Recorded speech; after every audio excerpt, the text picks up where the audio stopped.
नमस्कार, न्यूज 18 राजस्थान के special debate show 5 का प्रहार में आप सभी का स्वागत है। मैं हूं आपके साथ हेमंत कुमार।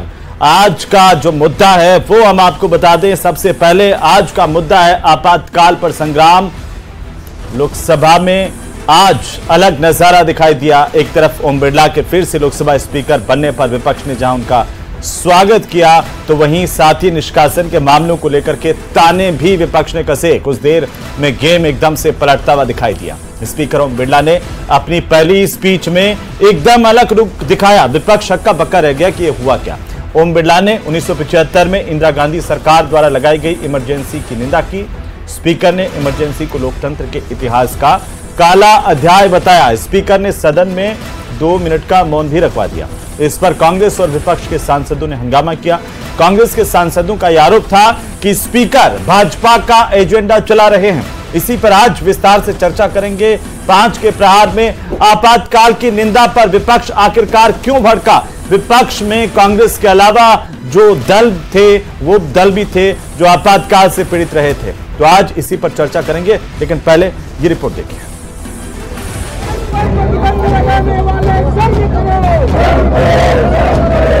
इमरजेंसी का वह समय हमारे देश के इतिहास में अन्याय काल का एक काला खंड था। स्पीकर बनते ही ओम बिरला ने इमरजेंसी की निंदा की। ये सदन 1975 में देश में आपातकाल इमरजेंसी लगाने के निर्णय की कड़े शब्दों में निंदा करता है। इमरजेंसी को बताया लोकतंत्र के इतिहास का काला अध्याय। भारत के इतिहास में 25 जून 1975 के उस दिन को हम हमेशा काले अध्याय के रूप में जाना जाएगा। विपक्ष ने लगाया बीजेपी का एजेंडा चलाने का आरोप। एक तरफ तो आप सहयोग की अपील की बात करते हो, मिलजुल कर सदन चलाने की बात करते हो और पहले दिन आग लगाते हो। मैं सिर्फ ये कहूंगा, जो कुछ भी आज हुआ है वो सरकार का एक सोचा समझा एजेंडा है कि सदन न चलने पाए। सदन में हंगामा, पक्ष और विपक्ष के सांसदों की नारेबाजी। India is the biggest and oldest democracy और उसकी हत्या अगर किसी ने की थी तो आज के दिन श्रीमती इंदिरा गांधी ने की थी। सिर्फ और सिर्फ इंदिरा गांधी की कुर्सी बचाने के लिए ये इमरजेंसी लगाई गई थी। लोकनायक जेपी को जेल में बंद किया गया। प्रधानमंत्री इंदिरा जी ने जिस तरह से किया था और इस प्रजातंत्र का गला घोंटने का काम किया, निश्चित रूप से इसके आज जो लोकसभा में आया है एक अच्छा से रखा है। ऐसा नहीं कि केवल उस समय वही जेल गए हों। समाजवादी नेता और समाजवादी उस समय के जितने जनता पार्टी या तमाम नेताओं ने भी उस समय को देखा। आपातकाल पर संग्राम। तो आज इसी पर चर्चा करेंगे 5 के प्रहार में कि आखिरकार ऐसा क्या हुआ कि मिलजुल करके सदन चलाने की बात सदन में सुनाई दे रही थी तो एकदम से हंगामा हो गया और विपक्ष भड़क गया। ना केवल भड़का बल्कि एक दूसरे पर आरोप प्रत्यारोप का सिलसिला भी पहले ही दिन देखने को मिला। हमारे साथ खास मेहमान जिनका परिचय मैं सबसे पहले करवा दूं, राम कुमार वर्मा हमारे साथ हैं, पूर्व सांसद राज्यसभा के, भारतीय जनता पार्टी के वरिष्ठ नेता हमारे साथ जुड़ चुके हैं। आपकी टीवी स्क्रीन पर कुछ ही देर में प्रकट हो जाएंगे। लेकिन इसी बीच हम आपको यह भी बता दें कि लगातार जब से सदन चलना शुरू हुआ पहले दिन से प्रधानमंत्री आक्रामक दिखाई दिए थे। इमरजेंसी को लेकर के विपक्ष पर हमला बोलते हुए दिखाई दिए थे। उसके बाद में सदन में भी वैसी स्थितियां देखने को मिली और जब लोकसभा स्पीकर दोबारा से चुना गया ओम बिरला को, तो ओम बिरला भी उसी अंदाज में नजर आए। राम कुमार जी हमारी टीवी स्क्रीन पर आ गए हैं। राम कुमार जी, बहुत स्वागत है आपका। हमारे साथ जुड़ चुके हैं नितिन सारस्वत, प्रवक्ता कांग्रेस पार्टी के। नितिन सारस्वत जी, आपका भी स्वागत। डॉक्टर मिथिलेश जैमिनी भी हमारे साथ जुड़ चुके हैं। जैमिनी जी, आपका भी स्वागत है। सबसे पहले राम कुमार जी, आप ही से शुरुआत कर देते हैं कि आखिरकार कांग्रेस ये आरोप लगा रही है कि एक तरफ तो आप मिलजुल कर सदन चलाने की बात कर रहे हैं और दूसरी तरफ पहले ही दिन आग लगा दे रहे हैं, इमरजेंसी के नाम पर विपक्ष को घेर रहे हैं।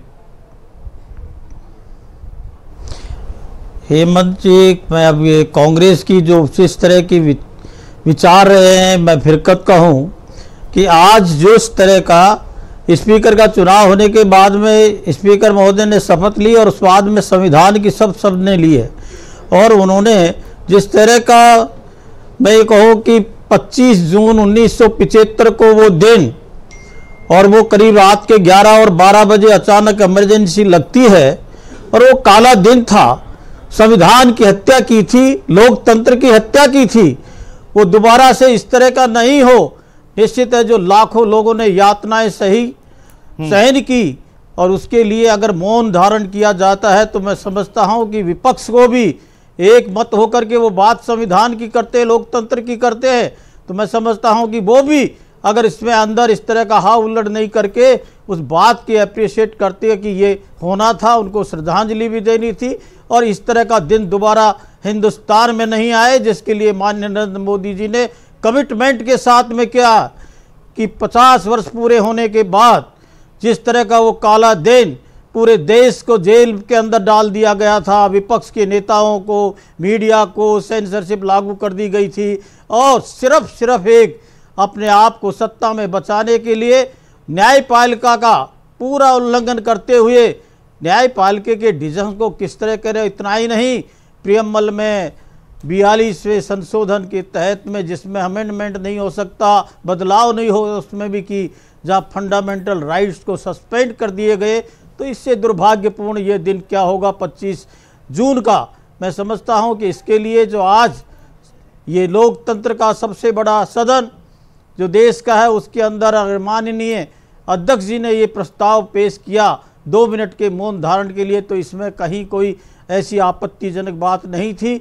लेकिन दुर्भाग्य है विपक्ष को ये कमिटमेंट करना चाहिए था कि ये दिन दोबारा नहीं आए। सत्ता पक्ष को भी कहते कि कभी वो भी नहीं है, तो हमने तो कमिटमेंट किया ही है, तो वो अच्छा होता। तो मैं समझता हूं कि ये कांग्रेस का सिर्फ विरोध रहा है और विपक्ष के लोगों का मैं समझता हूं कि जो बैठे थे उनका कहीं उनमें समर्थन भी उनको नहीं मिला, ऐसा मैं मानता हूं। नितिन सारस्वत जी, आपको क्यों परेशानी होती है जब जब भी इमरजेंसी का जिक्र आता है? आपके तो साथ वाले जो इंडिया गठबंधन के नेता हैं वो भी इमरजेंसी के दौरान भुगतभोगी रहे हैं, वो भी कई बार इमरजेंसी को लेकर के अपनी बात कह चुके हैं। ये कह चुके हैं कि भारत के लोकतंत्र के इतिहास में काला अध्याय था। तो अगर बीजेपी कह देती है तो इतना गुस्सा क्यों है सर?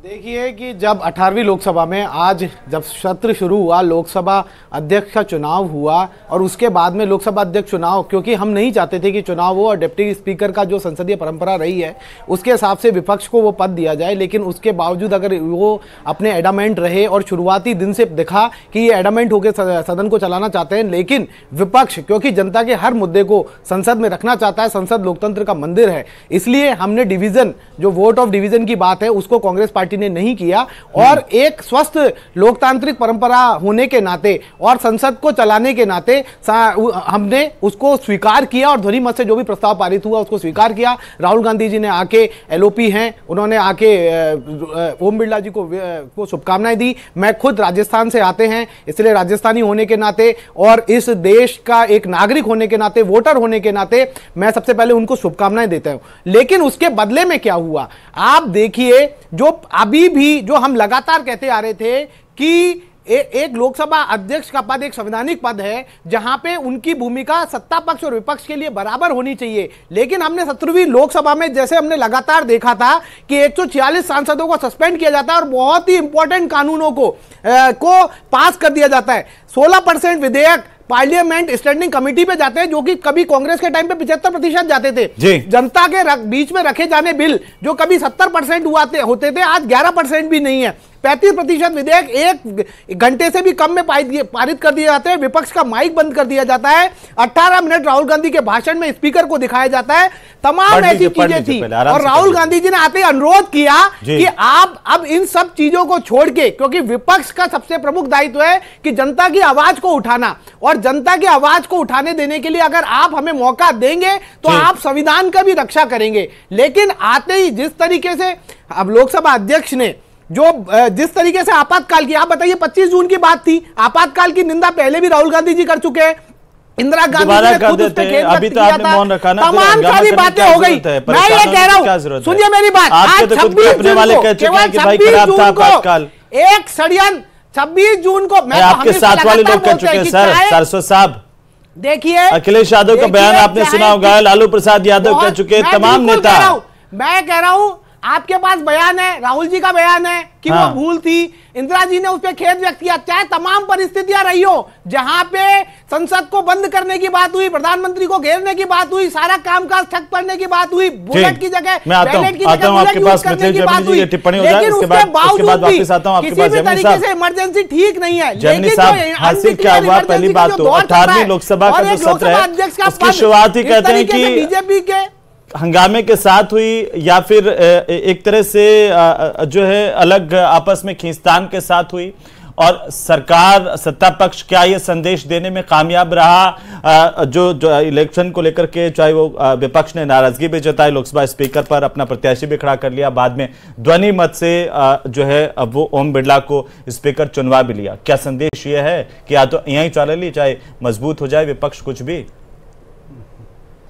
देखिए, आज जो सदन में नजारा देखने को मिला उससे साफ हो गया जी कि नरेंद्र मोदी का जो कॉन्फिडेंस लेवल था वो ये बता रहा था कि आपने कैंडिडेट खड़ा किया और वोटों का डिवीजन नहीं होने दिया, राहुल गांधी जी खड़े हो गए, और उसके बाद जिस अंदाज में उन्होंने साबित किया कि जब आपातकाल केवल कैबिनेट का फैसला लेकर लागू हो सकता है इस देश में, तो फिर अगर 146 सांसदों को बाहर निकालकर अगर विधेयक पारित करा दिए जाते हैं तो कौन सा बड़ा जुल्म है। जब राष्ट्रपति केवल कैबिनेट के प्रस्ताव पर पारित करके पूरे देश को आपातकाल में तब्दील कर देता है, तो वो सबसे बड़ी जो कसक है कि जो 62 संशोधन करने वाली कांग्रेस ने इस चुनाव में एक एजेंडा चलाया कि 400 से अधिक सीट इसलिए चाहिए कि ये आरक्षण खत्म करना चाहते हैं, उसका आज माकूल जवाब हाड़ौती के लाल ओम बिरला ने सदन में दे दिया। और उसके बाद ये इजहार करने की कोशिश की कि किस तरीके से हाईकोर्ट से राजनारायण जीत के आए और उसके बाद देश को किस हालातों में तब्दील किया।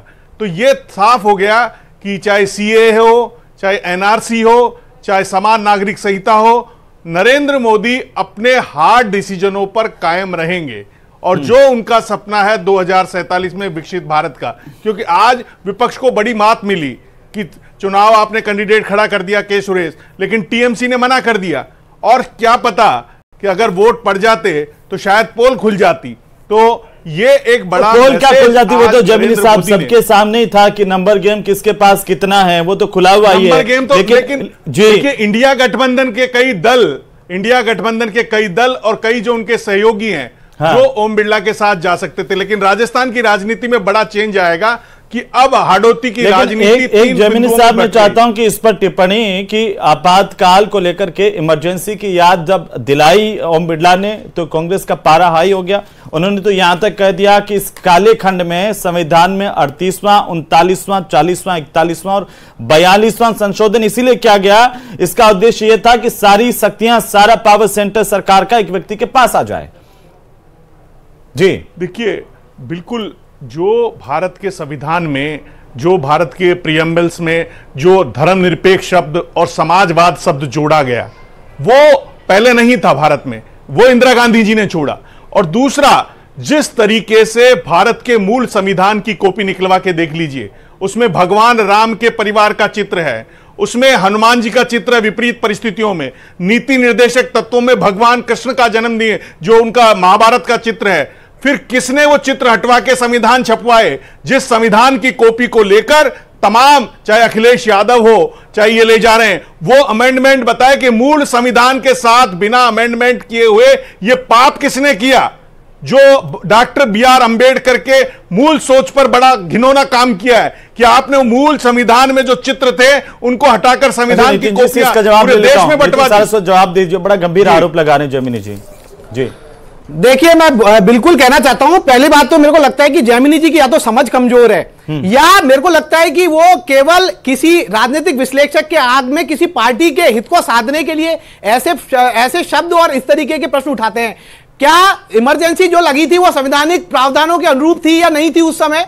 क्या उस समय कैबिनेट की सिफारिश के अकॉर्डिंग पूरे देश में इमरजेंसी प्रोविजन लगाया जा सकता था कि नहीं लगाया जा सकता? क्या वो मूल संविधान के अंदर था कि नहीं था? तो इस तरीके की बातें आके राजनीतिक विश्लेषक के रूप में और संविधान की बातों को इस तरीके से झूठे फैक्ट लाके जनता के सामने पेश करना, मुझे लगता है कि ये एक पत्रकारिता के प्रोफेशन के साथ भी बहुत गहरा षड्यंत्र है। दूसरा मैं कहना चाहता हूं कि ये जिस तरीके की बातें कह रहे हैं, ये जिस तरीके की बातें कर रहे हैं भीमराव अंबेडकर जी, देख लीजिए, मूल सुनिए, संविधान खोल के देख लीजिए, मूल संविधान में और धारा 352 चैलेंज करता हूं, अगर इमरजेंसी प्रोविजन आप दिखा दो तो मैं आपको चैलेंज करता हूं कि 352 के अंदर वो प्रावधान था कि नहीं था। मैंने भी लॉ पढ़ा हुआ है, मैंने भी पूरा कॉन्स्टिट्यूशन पढ़ा हुआ है। लेकिन किन स्थिति में जब आपके खिलाफ हाईकोर्ट का फैसला आ गया, जब राजनारायण चुनाव जीत गया, जब हाईकोर्ट से आप हार गई इंदिरा गांधी, जब इंदिरा गांधी हार गई तब यूज किया, जब आपको लगा हमारे हाथों से सत्ता चली जाएगी, और 6 साल तक आपने पैक कर देना चाहते थे बोलने का मौका देना चाहिए। देखिए सबसे 6 साल तक आप इस देश में बैलेट को बंद करना चाहते थे। मैंने डिबेट शुरू करने से पहले कहा कि राहुल जी ने, खुद इंदिरा गांधी जी ने, सबने इसके ऊपर खेद व्यक्त किया था। 77 के अंदर सरकार चली गई और उसके बाद में खुद दोबारा जनता का लेकिन सारस्वत जी, राजीव जी ने इसे सही कराया था। दूसरी बात, राजीव जी ने सही कराया था और एक दिन पहले ही प्रधानमंत्री नरेंद्र मोदी ने उनका बयान कोट किया था। सारस्वत जी तो सही, आप सुनिए तो सही, आप सुनिए तो सही। इलाहाबाद हाईकोर्ट का डिसीजन है, आप बिल्कुल पढ़ लीजिए। 14 आधार पे उनको दिया गया था कि 14 आरोप लगाए गए थे, केवल 2 आरोप उनके ऊपर सही साबित हुए थे। पहला आरोप कि उन्होंने अपने संसदीय क्षेत्र में स्टेज ऊंचा बनवाया था राज्य सरकार की मदद से, और दूसरा एक कर्मचारी ने आवेदन किया था इस्तीफे के लिए, जो 7 दिन बाद में एक्सेप्ट हुआ था। इन दोनों आरोपों के अलावा कोई आरोप साबित नहीं हुआ था कोर्ट के अंदर। और दूसरी बात मैं ये कहना चाहता हूं, 750 किसान, एक बार जवाब देता हूं सारस्वत जी, एक बार जमीनी जी से जवाब देता हूं, मैं आ रहा हूं जमीनी जी। 1 मिनट, 24 लाख नीट एस्पिरेंट, आज 24 लाख नीट एस्पिरेंट खून के आंसू रो रहे हैं। कितने बार उनके लिए मौन रखा गया? हमारे 750 किसान शहीद हो गए, कितना किया गया? नोटबंदी में कितने लोग लाइनों में जाके अपनी जीवन लीला को समाप्त कर दिया, और उनको जो सपने दिखाए थे वो झूठे थे। क्या हुआ? उसको 146 सांसद सस्पेंड कर दिए गए। आप देखिए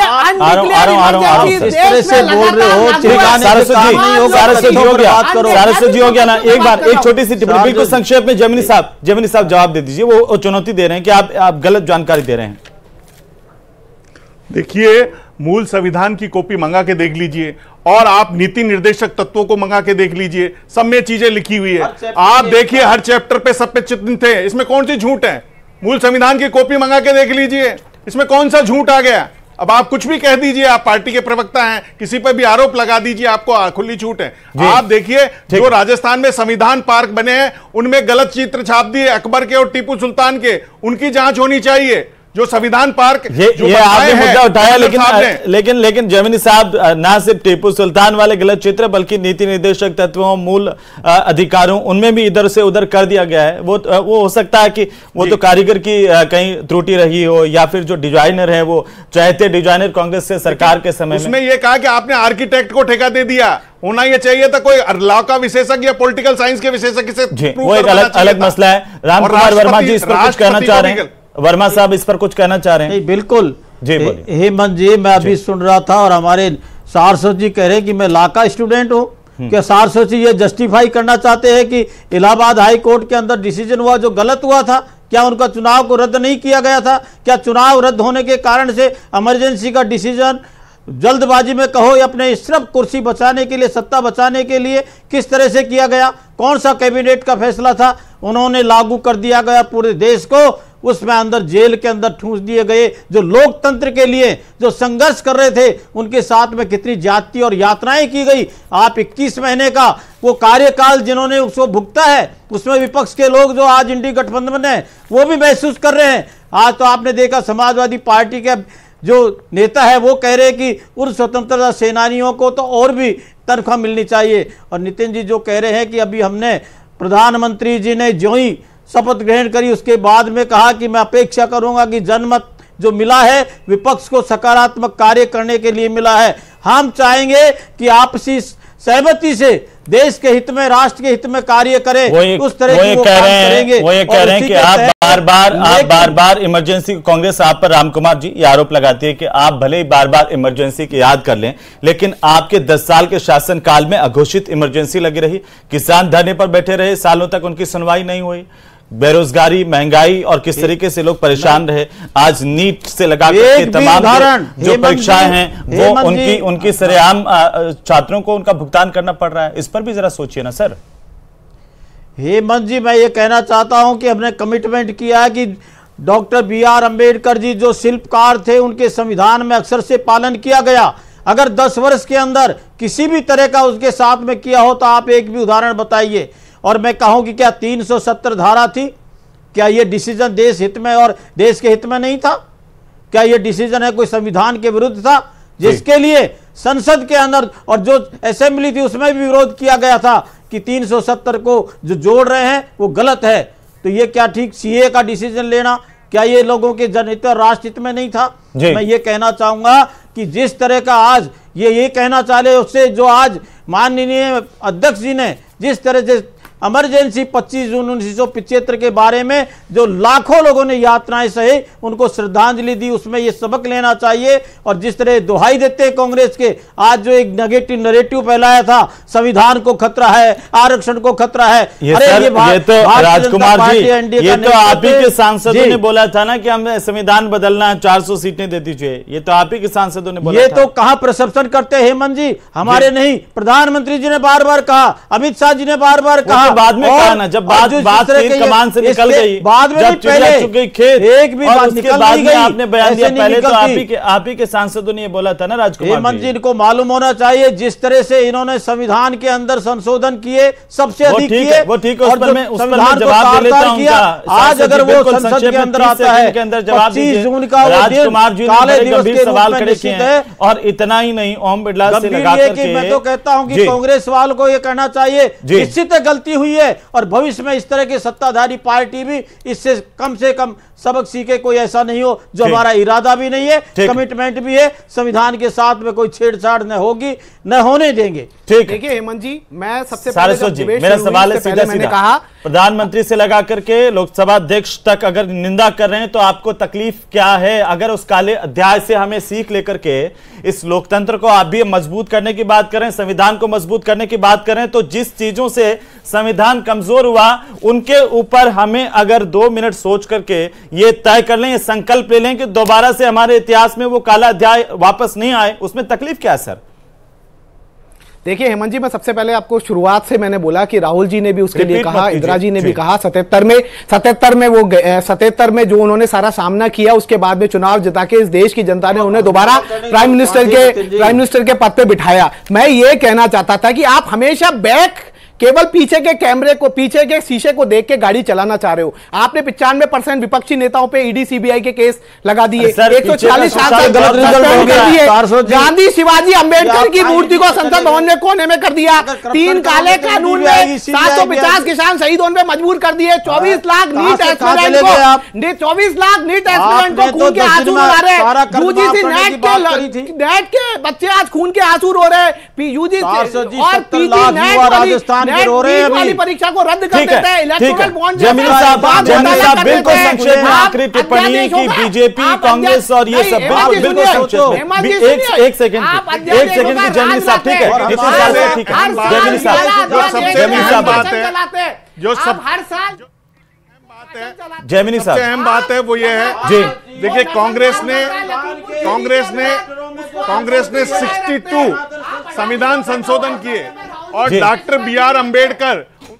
चलिए, बहुत शुक्रिया हमारे साथ इस चर्चा में शामिल होने के लिए। कुल मिलाकर के और काले अध्याय की चर्चा संसद में भी हुई, बाहर भी हो रही है। विपक्ष इसे लेकर के नाराजगी जरूर जाहिर कर रहा है, लेकिन अगले 5 साल सत्ता पक्ष और विपक्ष मिलकर के इस देश को आगे लेकर के जाएं और जो गलतियां पीछे रह गई हैं उन गलतियों से सबक लेने की जरूरत है। फिलहाल इसमें 5 के प्रहार में इतना ही, लेकिन आपको बता दें सबसे महत्वपूर्ण खबर कि गृह मंत्री अमित शाह ने लोकसभा में आपातकाल के खिलाफ प्रस्ताव आने के बाद कांग्रेस पर जोरदार प्रहार किया, जोरदार हमला बोला। उन्होंने सोशल मीडिया प्लेटफॉर्म एक्स पर यह लिखा है कि लोकसभा अध्यक्ष ओम बिरला ने बाबा साहब के संविधान का अपमान करने वाली कांग्रेस सरकार के दमन और शोषण के खिलाफ आवाज उठाने वाले सत्याग्रहियों के संघर्ष को सम्मान देने का काम किया है। सदन ने इस बात पर दुख जताया है कि आपातकाल में इंदिरा सरकार ने कैसे हमारे संविधान की भावना को कुचलने का काम किया था और इस प्रस्ताव ने आपातकाल के काले कालखंड में संविधान में किए गए कई संवेदनशील संशोधनों से कांग्रेस की तानाशाही मानसिकता को एक्सपोज करने का काम किया है, यह गृह मंत्री अमित शाह की तरफ से कहा गया।